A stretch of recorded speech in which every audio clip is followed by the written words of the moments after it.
Hello everyone. तो आज हम डेवलपमेंटल प्रॉब्लम में जो टॉपिक देखने वाले हैं वो हमारा मेंटल रिटार्डेशन है, जिसको इंटेलेक्चुअल डिसेबिलिटी के नाम से जानते हैं। तो इसको एक दो और नाम देते हैं, जैसे कि मेंटल रिटार्डेशन को हम मेंटली चैलेंज्ड चिल्ड्रन भी बोल देते हैं और डेवलपमेंटल डिसेबिलिटी भी बोल सकते हैं, या फिर मेंटल रिटार्डेशन को हम इंटेलेक्चुअल डिसेबिलिटी भी बोल देते हैं। ठीक है, क्योंकि इंटेलेक्चुअल पावर जो होती है बच्चे की वो कम हो जाती है, वो डिक्रीज हो जाती है in case of mental retardation. ठीक है, और जो ओरिजिनेशन हमें देखने के लिए मिलता है ये हमें 18 ईयर्स से पहले ही देखने के लिए मिल जाता है बच्चे के अंदर। अगर वो मेंटली रिटार्डेड बच्चा है तो 18 ईयर से पहले ही मोस्टली ओरिजिनेशन हमें देखने के लिए मिल जाता है। ठीक है, डेफिनेशन की बात कर लेते हैं। तो मेंटल रिटार्डेशन क्या होता है? एक इम्पेयरमेंट होता है बच्चे के जनरल मेंटल एबिलिटी में, यानी कि बच्चे के जनरल मेंटल एबिलिटी में क्या हुआ है, इम्पेयरमेंट हो गया है, अफेक्टेड हो गई है वो, जो कि फर्दर अफेक्ट कर रही है बच्चे के कॉन्सेप्चुअल, सोशल और प्रैक्टिकल एरियाज ऑफ लाइफ को। ठीक है, यानी कि क्या हुआ है कि बच्चे के जनरल मेंटल एबिलिटी में कोई इम्पेयरमेंट आ गई है, कोई गड़बड़ी आ गई है, जिसकी वजह से बच्चा कॉन्सेप्चुअली कॉन्सेप्ट को ठीक से नहीं पकड़ पा रही है, सोशली वो क्या कर रहा है, ठीक से फंक्शन नहीं कर पा रहे, या प्रैक्टिकल लाइफ में या फिर प्रैक्टिकल एरिया ऑफ लाइफ में वो क्या है, थोड़ा सा रिड्यूस बिहेवियर दिखा रहा है, या फिर इंटेलेक्चुअली वो ठीक से डेवलप नहीं कर पा रहा है। तो उसको हम क्या बोल देते हैं, मेंटली रिटार्डेशन बोल देते हैं। ठीक है, क्लासिफिकेशन की बात कर लेते हैं। तो हम इसको आईक्यू के बेस पे, ठीक है, इंटेलिजेंस क्वासेंट आपने पढ़ा होगा। इंटेलिजेंस क्वासेंट जो होती है एक स्केल होती है जो बच्चे की इंटेलिजेंस को क्या करती है, चेक करती है। ठीक है, IQ is equals to mental age upon chronological age. जो मेंटल एज क्या होती है, बच्चा किस तरह से पर्टिकुलर सिचुएशन में रिएक्ट कर रहा है। ठीक है, यानी कि किस तरह से वो बिहेव कर रहा है, किसी छोटे बच्चे की तरह बिहेव कर रहा है, एक एडल्ट पर्सन की तरह बिहेव कर रहा है, तो वो आपकी मेंटल एज हो जाती है बच्चे की। ठीक है, क्रोनोलॉजिकल एज यानी कि जो एक्चुअल एज है उसकी, ठीक है, डेट ऑफ टेस्ट की जो भी एक्चुअल एज है बच्चे की फ्रॉम बर्थ, तो उसको हम लेते हैं क्रोनोलॉजिकल। तो I Q is equals to हम mental age upon chronological age into 100 करते हैं, तो उसके अकॉर्डिंग जो भी आता है हमारा रिजल्ट, तो हम उससे इंटेलिजेंस क्वेश्चन बच्चे की देखते हैं। तो उसके अकॉर्डिंग हमने क्या क्लासीफाई कर दिया है, 4 कैटेगरी में मेंटल रिटार्डेशन को क्लासीफाई किया है। तो जो एवरेज होता है, यानी कि आईक्यू का जो एवरेज माना जाता है, एवरेज इंटेलिजेंट बच्चा होगा, तो उसकी आईक्यू जो आती है 90 to 110 के बीच में आती है। ठीक है, लेकिन अगर मान लीजिए आपकी आईक्यू बच्चे की हमारी 50 to 70 के बीच में आ रही है, तो माइल्ड मेंटल रिटार्डेशन है बच्चे को। ठीक है, अगर मान लीजिए आईक्यू जो हमारी है वो 35 to 49 के बीच में आ रही है, तो मॉडरेटली बच्चा मेंटल रिटार्डेड है। फिर सीवियर मेंटल रिटार्डेशन हम कब मानते हैं, जब आईक्यू हमारी 20 to 34 के बीच में आती है। प्रोफाउंड मेंटल रिटार्डेशन हमारा अगर बिलो 20 चली जाती है हमारी आईक्यू, तो हम उसको मानते हैं कि बच्चा प्रोफाउंड मेंटल रिटार्डेशन में है। ठीक है, अब देखते हैं कॉज क्या क्या हो सकते हैं, कारण क्या क्या हो सकता है मेंटल रिटार्डेशन का। तो बायोकेमिकल कॉजेज हो सकते हैं, जैसे कि क्रोमोसोम में कोई एबनॉर्मेलिटी हुई है, जैसे कि डाउन सिंड्रोम हो गया है बच्चे को, या फिर फ्रेजाइल एक्स क्रोमोसोम है। ठीक है, डाउन सिंड्रोम 21 पे ट्राइसोमी हो रखी है। ठीक है, फिर उसके बाद से आपका न्यूट्रिशनल डेफिशिएंसी की वजह से भी क्या होता है, कभी कभी ब्रेन का एक हिस्सा या फिर पार्ट ठीक से ग्रो नहीं कर पाया है, तो उसकी वजह से भी बच्चा मेंटली रिटार्डेड हो सकता है। फिर मेटाबॉलिक कंडीशन जैसे कि फिनाइल कीटोनुरिया हो सकता है, बच्चे को गैलेक्टोसीमिया है, या फिर कॉन्जेनाइटल हाइड्रोसेफेलस है। ठीक है, CSF फ्लूइड क्या हो गया है, इंक्रीज कर गया, जिसकी वजह से बच्चे का ब्रेन ठीक से काम नहीं कर पा रहा है। कोई ब्रेन का माल फॉर्मेशन हो रखा है तो भी बच्चा मेंटली रिटार्डेड हो सकता है।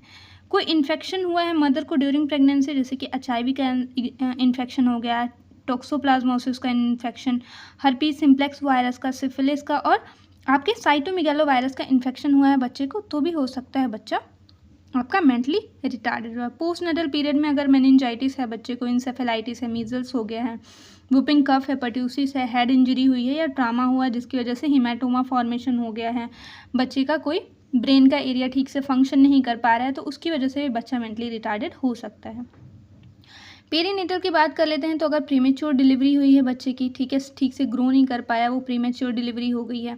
ठीक है, लो बर्थ वेट है बच्चे का, या फिर बर्थ एस्फैक्सिया हो गया है, बर्थ इंजरी हो गई है, यानी कि बेबी के बर्थ के दौरान ही कोई इंजरी या एस्फैक्सिया हो गया है, तो भी बच्चा मेंटली रिटार्डेड हो सकता है। तो ये हमारे कुछ कॉजेज़ हैं मेंटल रिटार्डेशन के। साइन एंड सिम्टम्स में आपको क्या देखने के लिए मिलेगा, एक तो लर्निंग और डेवलपिंग, यानी कि डेवलपमेंट बच्चे का डिले होगा या फिर स्लो होगा, और लर्निंग एबिलिटी जो होगी बच्चे की वो भी आपकी स्लो होगी।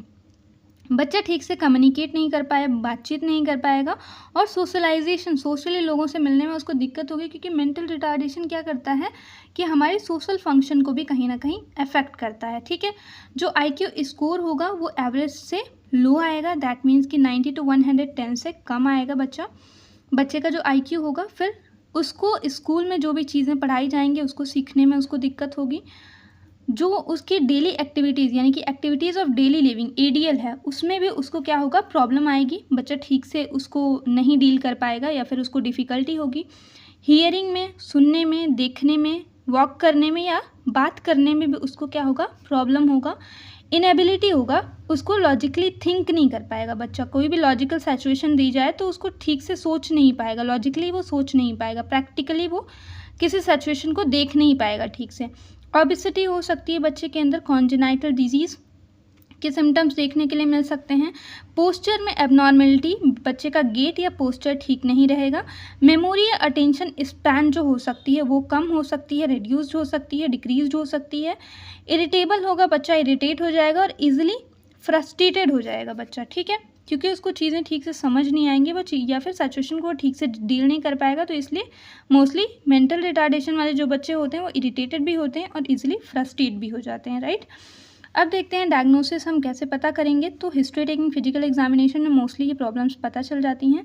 बाकी डेवलपमेंटल स्क्रीनिंग करा सकते हैं, विजन एंड हियरिंग स्क्रीनिंग करा सकते हैं, क्योंकि मेंटल रिटार्डेशन बच्चे में जब देखने के लिए मिलता है तो विजन या हियरिंग में भी मोस्टली प्रॉब्लम होती है। न्यूरोलॉजिकल असेसमेंट करा सकते हैं, IQ टेस्ट करा सकते हैं जिसमें IQ टेस्ट बिलो एवरेज आएगा। CSF की स्टडी करा सकते हैं, एक्सरे करा सकते हैं, MRI CT स्कैन, अगर मतलब हीमाटोमा वगैरह या फिर ट्रामा की वजह से, एक्सीडेंट की वजह से बच्चे को मेंटल रिटार्डेशन हुआ है तो वो चीज़ पता चल जाएगी। क्रोमोसोमल स्टडी करा सकते हैं, ठीक है, और हार्मोन एसिड टेस्ट करा सकते हैं जिसकी वजह से ये सारी प्रॉब्लम हमें पता। मैनेजमेंट कैसे करना है आपको, तो इन्फेंट स्टिमुलेशन प्रोग्राम आप करा सकते हैं जिससे कि बच्चे की जो भी कॉग्निटिव या फिर सोशल या फिर इंटेलेक्चुअल डेवलपमेंट है वो अच्छा हो। फैमिली की काउंसलिंग करा सकते हैं ताकि बच्चे की आपको केयर कैसे करनी है या फिर बच्चे को कैसे उसके हिसाब से उसका डेवलपमेंट कराना है। ह्यूमन डेवलपमेंट ट्रेनिंग जैसे कि इमोशनल स्किल या हैंड आई कोऑर्डिनेशन बच्चे को सिखा सकते हैं। ROM एक्सरसाइज करा सकते हैं, राइट पोस्चर एक्टिविटी करा सकते हैं ताकि वो पोस्चर उसका गेट प्रॉपर आए। वेल राउंडेड फिटनेस प्रोग्राम करा सकते हैं, यानी कि मतलब होल बॉडी पार्ट का फिटनेस प्रोग्राम करा सकते हैं। मेमोरी ट्रेनिंग दे सकते हैं बच्चे को। बाकी स्पेशल एजुकेशन प्रोग्राम में हम शॉर्ट इंट्रैक्शन पीरियड रखेंगे, टीच करेंगे बच्चे को स्मॉल ग्रुप में, छोटे छोटे सर्कल ग्रुप के बनाएंगे। उसके बाद से हम उस बच्चे को आराम से सिखाएंगे क्योंकि उसका जो लर्निंग कैपेबिलिटी होता है वो स्लो होता है। सिंपल वर्ड्स सिखाएंगे बच्चे को और डेमोन्स्ट्रेशन को मैक्सिमाइज़ करेंगे, यानी कि डेमोन्स्ट्रेशन के थ्रू हम ज़्यादा बच्चे को लर्न कराने की कोशिश करेंगे। ठीक है, लाइफ स्किल ट्रेनिंग में हम फीडिंग कैसे करना है बच्चे को वो सिखाएंगे, टॉयलेट ट्रेनिंग देंगे हम, ड्रेसिंग एंड ग्रूमिंग बच्चे को सिखाएंगे, स्पीच थेरेपी और वोकेशनल ट्रेनिंग हम बच्चे को देंगे। प्रिवेंशन क्या कर सकते हैं, तो यानी कि मेंटल रिटार्डेशन से बचने के लिए हम क्या कर सकते हैं, ड्यूरिंग प्रेगनेंसी जो भी हमारी प्रेग्नेंट लेडीज़ हैं, मदर हैं, उनसे हम स्मोकिंग, अल्कोहल या ड्रग्स को अवॉइड करने की सलाह देंगे। उन्हें हेल्दी बैलेंस डाइट खाने को बोलेंगे, मतलब ईट करने को बोलेंगे। जेनेटिक काउंसलिंग दे सकते हैं हाई रिस्क केसेस में। आफ्टर बर्थ बच्चे के इम्यूनाइजेशन के लिए बोलेंगे उनको। ठीक है, रेगुलर विजिट करते रहें वो पेडियाट्रिशियन को ताकि जो भी एक्सीडेंट है उसको प्रिवेंट कर सकें या मेंटल रिटार्डेशन को प्रिवेंट कर सकें। फिर सेफ्टी मेजर्स लेंगे ताकि बच्चे के अंदर कोई पॉइजनिंग वगैरह की शिकायत ना हो जिसकी वजह से बच्चा मेंटल रिटार्डेशन का शिकार हो सकता है। तो आई होप सो कि टॉपिक इजी था, सब कुछ आपको क्लियर हुआ होगा। एंड कुछ नहीं समझ में आता definitely you can comment on the comment section and thanks for watching.